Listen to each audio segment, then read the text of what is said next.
THI education channel को subscribe करें, like share comment और हाँ बेल आइकॉन को दबाना न भूलें ताकि हमारे सभी वीडियो की जानकारी सबसे पहले आपको मिलती रहे।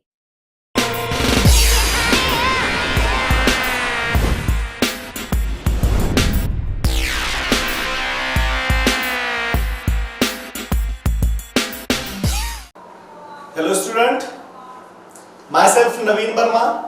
Welcome back to your channel THI Education. तो बच्चों मैं आज THI Education की तरफ से आपके लिए उपसह संयोजक यौगिक का लेक्चर नंबर 2 लेकर आया हूं और जिसमें मैं आज आपको उपसह संयोजक यौगिक के अंदर क्या क्या उपस्थित होते हैं और कितने जो भी लिगेंड होते हैं, केंद्रीय धातु परमाणु लिगेंड कितने प्रकार के होते हैं, ठीक, ये सब चीजें बताऊंगा। और इसके पहले लेक्चर में बच्चों मैं आप लोगों को लवण क्या होता है, लवण कितने प्रकार के होते हैं, जिसमें साधारण लवण और योगात्मक लवण आया था। योगात्मक लवण दो प्रकार का था, एक दिक् लवण और एक उपसह संयोजक यौगिक, जिसे हम लोग कॉम्प्लेक्स सॉल्ट बोलते थे, जटिल लवण। ओके, ये सब चीजें मैं आप लोग को बताया था। आज हम लोग को बच्चों पढ़ना है कॉम्प्लेक्स सॉल्ट, या हिंदी में से बोलते हैं जटिल लवण, है ना, या उसी को हम लोग बोलते हैं उपसह संयोजक यौगिक। तो जब भी बच्चों उपसह संयोजक यौगिक का निर्माण होता है तो कौन किस प्रकार के तत्व, किस ब्लॉक के तत्व किससे जुड़ते हैं, कैसे बनते हैं, ये सब प्रोसेस में जस्ट अभी क्लियर कर दे रहा हूं। ओके, तो स्टार्ट करने जा रहे हैं बच्चों उपसह संयोजक यौगिक। कौन सा लेक्चर? लेक्चर नंबर 2, है ना। मैंने आप लोगों को बताया था कि जब दो या दो से अधिक सरल लवण, साधारण लवण आपस में जुड़ते हैं एक निश्चित अनुपात में, तो योगात्मक लवण का निर्माण करते हैं। ये बात मैंने आप लोगों को बताया भी था। और मैंने बताया था जो उपसह संयोजक यौगिक या जो जटिल लवण होते हैं बच्चों, उनको जब जलीय विलयन में मिलाया जाता है तो पूरी तरीके से आयनित नहीं होते हैं, मतलब पूरी तरीके से टूटते नहीं है, उनका कंप्लीट डिसोसिएशन नहीं होता है, ठीक। और वो सभी आयनों का टेस्ट भी नहीं देते हैं, वो जलीय विलयन में अपने आइडेंटिफिकेशन को खो देते हैं, अपनी पहचान को खो देते हैं। ये सब बातें मैं आप लोगों को पिछले क्लास में बता दिया था, ठीक। तो जैसे फॉर एग्जांपल मैं आज कैसे बताते हैं कैसे होते हैं उपसह संयोजक यौगिक और उसके अंदर क्या क्या उपस्थित होता है, ये बात करने जा रहा हूं। मान लीजिए एक एग्जांपल है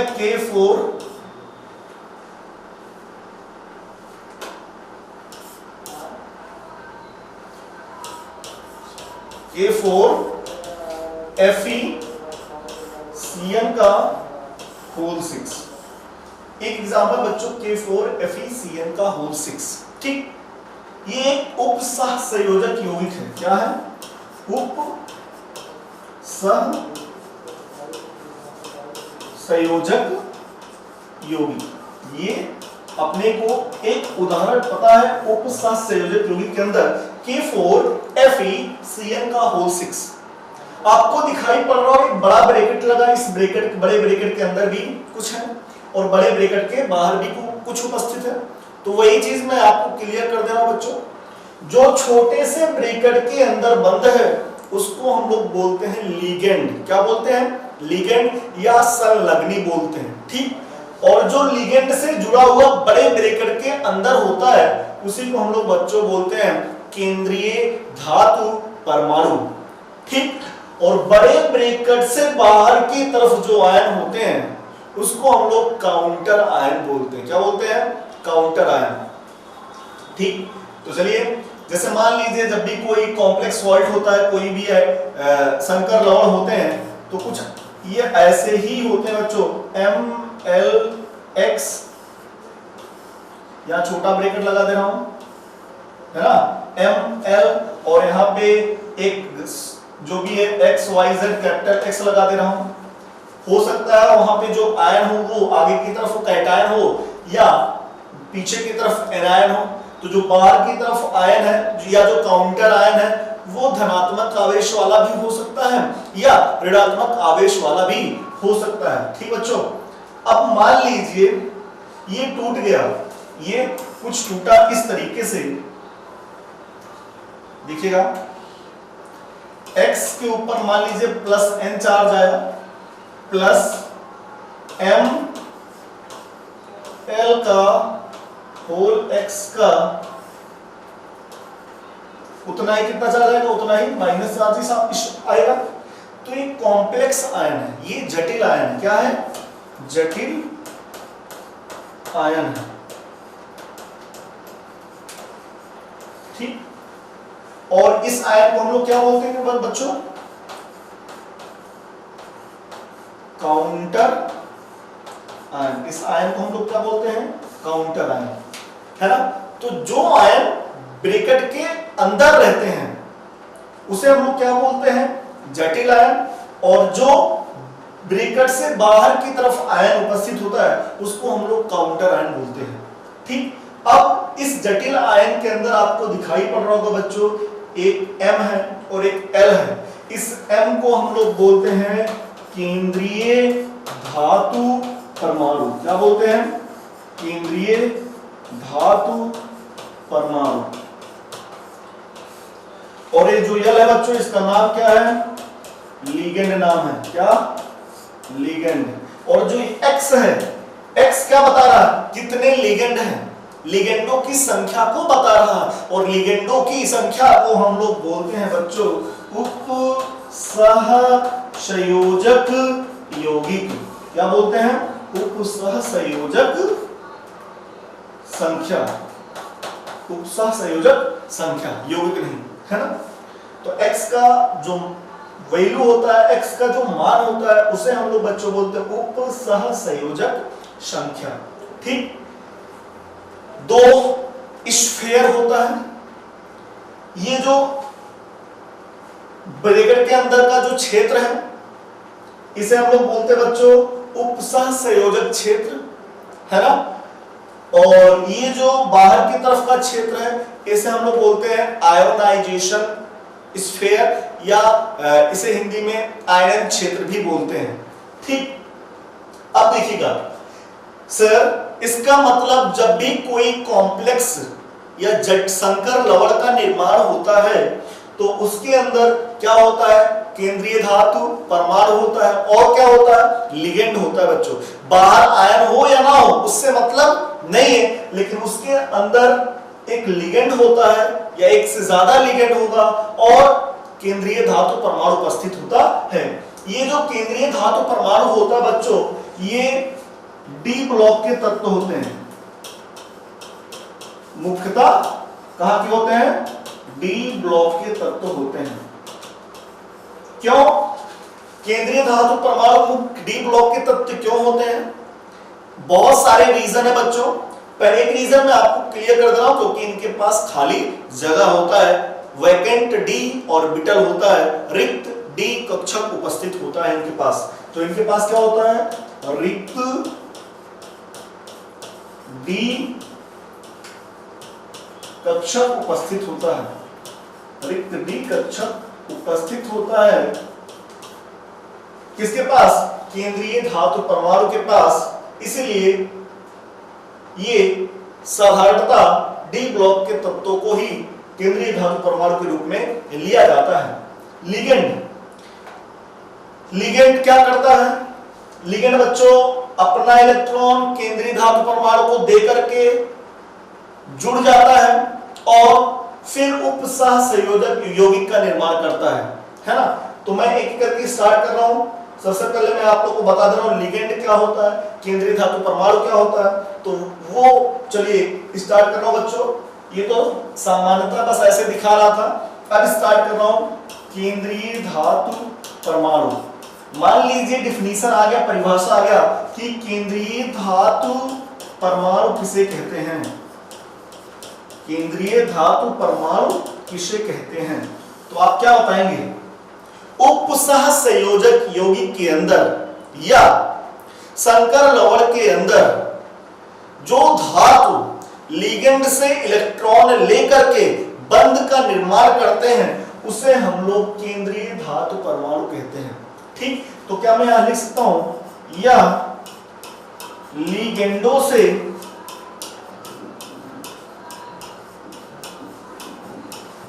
इलेक्ट्रॉन को लेकर, यह लिगेंडों से इलेक्ट्रॉन को लेकर बंध का निर्माण करते हैं। तो यह लिगेंडों से इलेक्ट्रॉन को लेकर बंध का निर्माण करते हैं। क्या इतनी बात क्लियर होगी बच्चों? जी हां। अगला पॉइंट क्या हुआ?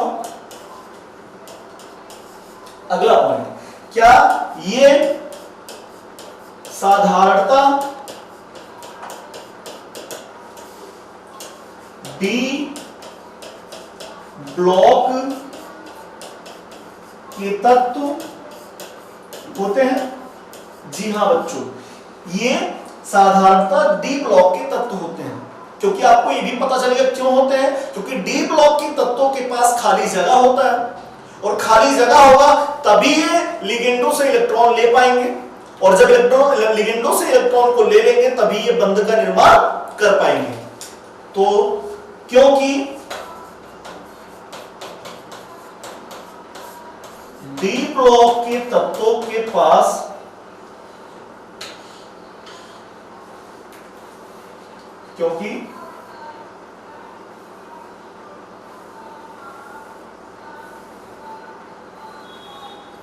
डी ब्लॉक के तत्वों के पास रिक्त कक्षक उपस्थित होता है। रिक्त कक्षक, और रिक्त कक्षक में कौन सा? डी कक्षक। रिक्त डी कक्षक उपस्थित होता है। ठीक, एक बच्चा पूछा सर, मान लीजिए जो लिगेंड और जो केंद्रीय धातु परमाणु हैं वो आपस में जुड़ रहे हैं। जी हां सर, लिगेंड अपना इलेक्ट्रॉन केंद्रीय धातु परमाणु को दे रहा है। जी हां सर, बंध का निर्माण कौन सा बंध हो रहा है? सर वहां पे आयनिक बंध है या सहसंयोजक बंध है या वहां पे उपसहसंयोजक बंध, कौन सा बंध का निर्माण हो रहा है? तो वो बच्चा मान लीजिए पूछ लिया तो आप क्या बताएंगे? क्योंकि बच्चों यहां पे लिगेंड अपना इलेक्ट्रॉन दे रहा है, किसको? उप केंद्रीय धातु परमाणु को। दो इलेक्ट्रॉन साझा करता है, एक के पास जा रहा है और एक के द्वारा दिया जा रहा है, इसलिए यहां पे उपसह संयोजक बंध का निर्माण होता है। तो तीसरा पॉइंट क्या है? यहां पर उपसह संयोजक बंध का निर्माण होता है।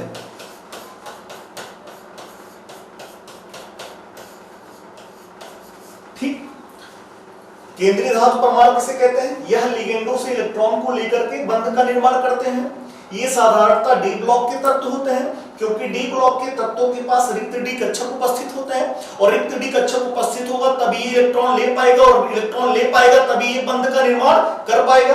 अगला पॉइंट, और जब बंध बना लेते हैं तो कौन सा बंध बनाते हैं? वो है उपसह संयोजक बंध का निर्माण करते हैं। समझ पा रहे हैं? उपसह संयोजक बंध निर्माण कैसा होता है आपको पता होगा ये सब चीजें, क्योंकि 11th में आपको रासायनिक बंध पढ़ाया जाता है। तो ऐसे ही उपसह संयोजक बंध का निर्माण किया जाता है। मतलब जब कोई एक परमाणु अपना इलेक्ट्रॉन किसी दूसरे परमाणु को देता है तो वहां पे उपसह संयोजक बंध का निर्माण होता है।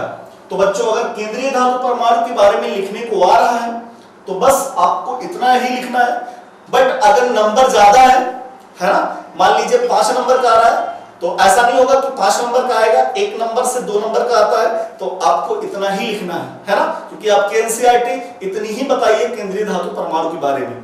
चलिए अब मैं आपके सामने लेकर आ रहा हूं लिगेंड। लिगेंड किसे कहते हैं, लिगेंड को कितने प्रकार में बांटा जाता है, वो सब चीजें मैं आपको जस्ट अभी थोड़ी देर में क्लियर कर दे रहा हूं। ठीक, तो अगला जो पॉइंट है वो है लिगेंड।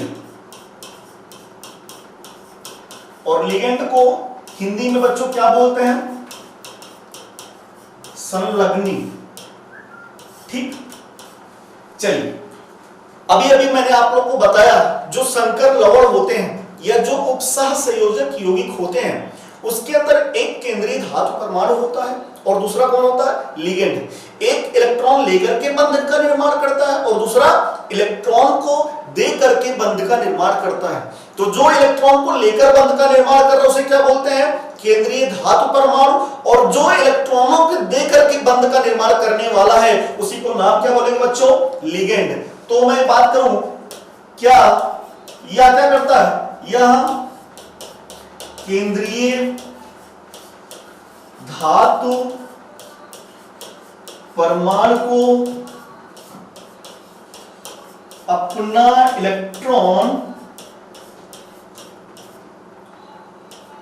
देकर बंध का निर्माण करते हैं, बंध का निर्माण करते हैं। ठीक, कौन सा बंध का निर्माण करेंगे बच्चों, उपसह संयोजक बंध का निर्माण करेंगे। ठीक, तो प्रश्न क्या आता है, लिगेंड किसे कहते हैं, लिगेंडों को आवेश के आधार पे या दंतुकता के आधार पे कितने प्रकार में बांटा जाता है वो उसका व्याख्यान कीजिए या उसका संक्षिप्त वर्णन करिए। ये अपने को बोर्ड के पेपर में ऐसे ही प्रश्न पूछे जाते हैं, है ना। तो अगर लिगेंड का खाली डेफिनेशन पूछ रहा है तो बस आप इतना लिखेंगे और एक पॉइंट और भी लिख सकते हैं कि यह यहाँ पे उपसह संयोजक बंध का निर्माण होता है। और भी लिखना चाहते हैं तो क्या लिखेंगे कि लिगेंडों के पास क्या होता है, फ्री इलेक्ट्रॉन, क्योंकि अगर इसके पास मुक्त इलेक्ट्रॉन नहीं होगा तो एक केंद्रीय धातु परमाणु को अपना इलेक्ट्रॉन दे नहीं पाएगा। तो इनके पास या तो लोन पेयर है ना, जिसे एकांकी युग्म बोलते हैं, और या तो इनके पास मुक्त इलेक्ट्रॉन उपस्थित होने चाहिए जिसकी वजह से ये अपना इलेक्ट्रॉन क्या करते हैं, केंद्रीय धातु परमाणु को दे पाएंगे, है ना। अब मैं इनको कितने प्रकार में डिवाइड किया गया है, बांटा गया है, किसके आधार पे बांटा गया वो एक एक करके बताने जा रहा हूं, है ना। तो क्या करने जा रहे हैं बच्चों, लिगेंड्स के प्रकार, लिगेंड के प्रकार। सबसे पहला यहां पे मैं आपको बताने जा रहा हूं आवेश के आधार पे, किसके आधार पे, आवेश के आधार पर, है ना। तो देखा गया है आवेश के आधार पे लिगेंडों को 3 प्रकार में बांटा जाता है। आपको पता भी होना चाहिए, नॉर्मली आप जान भी गए होंगे। फर्स्ट धनात्मक आवेश वाले लिगेंड, दूसरा ऋणात्मक आवेश वाले लिगेंड और तीसरा उदासीन लिगेंड, है ना। तो फर्स्ट कौन सा, फर्स्ट में आपको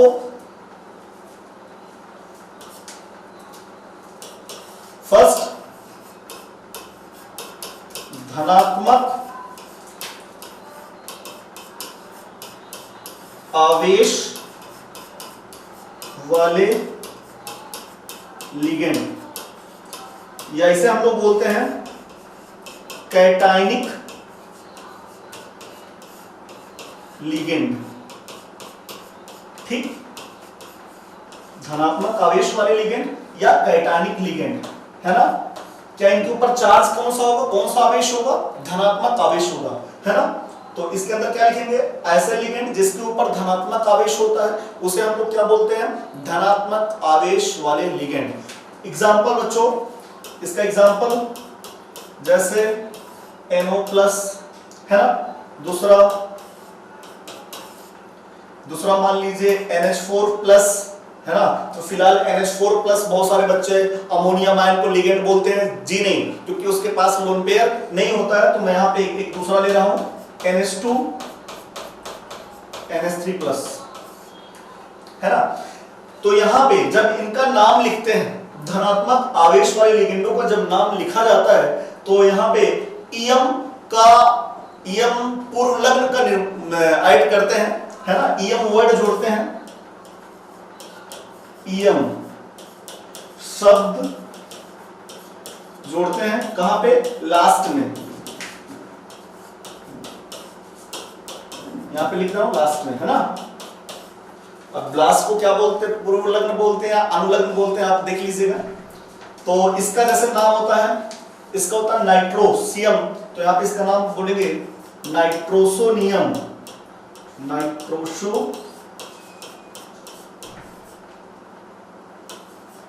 नाइट्रोसोनियम। इसका नाम होता है हाइड्राजीन, बट जब यहां पे इसका नाम लिखेंगे तो क्या लिखेंगे, हाइड्राजीनियम, हाइड्राजीनियम। मतलब कोई भी नाम, कोई भी धनात्मक आवेश वाले लिगेंड होंगे तो उनके लास्ट में जब आप उनका नाम लिखेंगे तो उनके लास्ट में आप इयम शब्द को जोड़ेंगे। फॉर एग्जाम्पल जैसे मैंने लिया है हाइड्राजीन, तो यहां पे बनेगा, उसका नाम होगा हाइड्राजीनियम, है ना। आप O3 ले लीजिए तो उसका नाम होगा ऑक्सीजीनियम, है ना।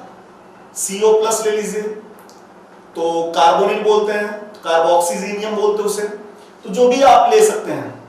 तो यहाँ पे 2 एग्जांपल मैं ले लिया हूं, 2 ही एग्जांपल, बाकी अभी ऋणात्मक आवेश वाले लिगेंडों में मैं बहुत सारे एग्जांपल आपको सिखा दूंगा, यहाँ पे 2 ही एग्जांपल ले रहा हूं, है ना। अगला कौन सा बच्चों, एनायनिक,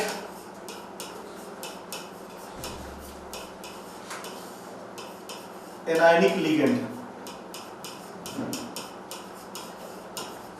अगला कौन सा है, एनायनिक लिगेंड, या इसे हम लोग क्या बोलते हैं, ऋणात्मक आवेश वाले संलग्न, है ना।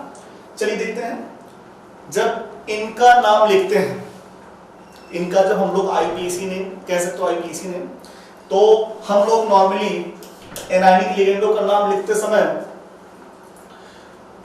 ओ वर्ड जोड़ते हैं या इडो, ओ अथवा इडो शब्द, यहां पे अनुलग्न शब्द का प्रयोग करते हैं।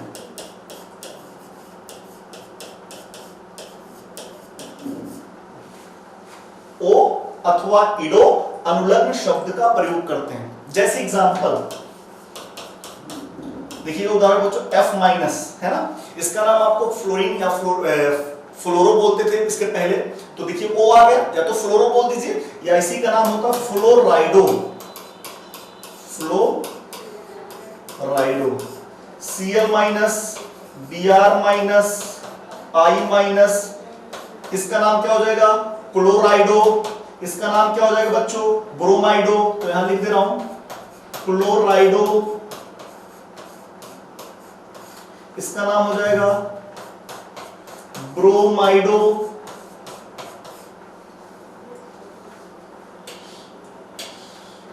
इसका नाम हो जाएगा आयोडाइडो, है ना। OH-, इसका नाम होता है हाइड्रोक्सो,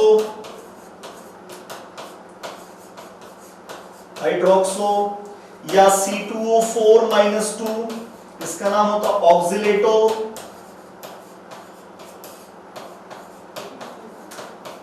है ना। या NO2-, इसका नाम होता है नाइट्राइटो, या NO3-, इसका नाम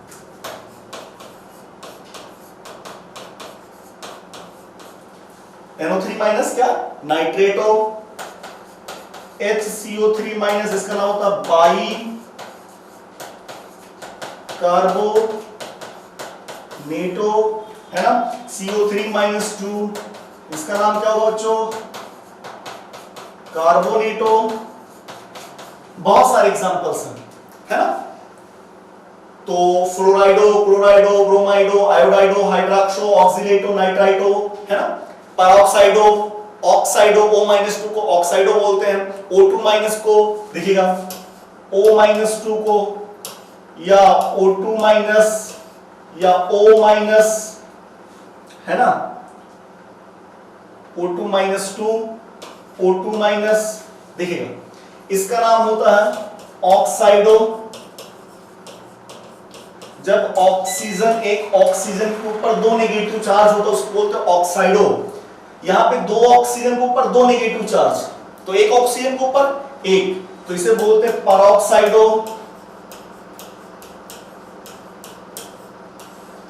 यहां पे दो ऑक्सीजन के ऊपर एक नेगेटिव चार्ज, तो एक ऑक्सीजन के ऊपर आधा आएगा, है ना, तो इसको बोलते हैं सुपर ऑक्साइडो।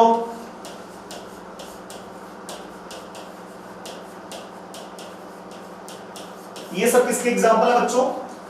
किसके? एनायनिक लिगेंड के, है ना। तो कभी पूछ लिया जाए आवेश के आधार पे इनको बांटिए, तो कोई भी जो भी आपको सिंपल लग रहा हो, जो अच्छा लग रहा हो, वो 2-3 एग्जांपल आप छाट के लिख दीजिएगा, है ना। यहाँ पे इतना आप लोग मत लिखिएगा, तो मैं यहाँ पे जो 10-15 जो भी लिखा हूं 10, है ना, तो उसमें से कोई भी 2-3 एग्जांपल आप कैटायनिक के, 1-2 एग्जांपल आप एनायनिक के, फिर इसके बाद 1-2 एग्जांपल उदासीन के आप लिख देंगे, तो आपको पूरा नंबर मिल जाएगा, है ना बच्चों। तो अगला कौन सा है? 2 प्रकार हम लोग पढ़ चुके हैं, तीसरा कौन सा है? उदासीन लिगेंड। तीसरा है बच्चों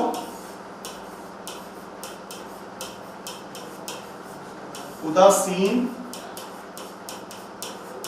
लिगेंड। उदासीन लिगेंड, इसमें कुछ वर्ड यूज नहीं करें, कोई शब्द यूज नहीं करना है ना। जैसे इसका एग्जांपल होता है H2O, क्या? H2O, या अमोनिया NH3, या पिरिडीन, या कार्बोनिल, ये सब किसके एग्जांपल है? उदासीन लिगेंड के।